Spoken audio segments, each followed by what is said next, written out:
Hi, இன்னைக்கு one pot தக்காளி சாதம் கொஞ்சம் வித்தியாசமாக எப்படி செய்யுதுன்னு பார்க்கலாமா? அதுக்கு ஒரு மிக்சியில் ஒரு கை புதினா, கொஞ்சமாக கொத்தமல்லி, ஒரு 2 பச்சை மிளகா எல்லாத்தையும் நல்லா அரைச்சிக்கலாம்.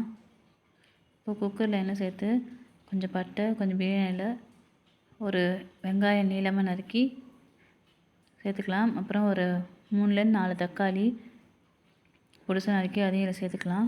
1/2 டீஸ்பூன் மஞ்சள்தூள், 1 டீஸ்பூன் மிளகாய்த்தூள் சேர்த்து நல்லா வதங்கட்டும்.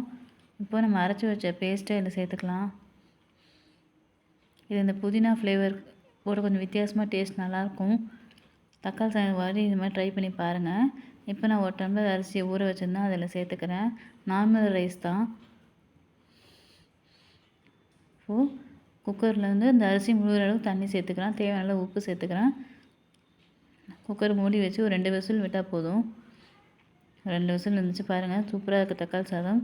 மேலே கொஞ்சம் கொத்தமல்லி சேர்த்துக்கிறேன். இது வந்து லஞ்ச் பாக்ஸுக்கு நல்லா டேஸ்ட்டாக இருக்கும். பசங்களுக்கு கூட ஒரு தயிர் பச்சடி கொடுத்தா நல்லாயிருக்கும். நீங்கள் ட்ரை பண்ணி பார்த்துட்டு எப்படி இருக்குன்னு கமெண்ட்டில் சொல்லுங்கள். தேங்க்யூ.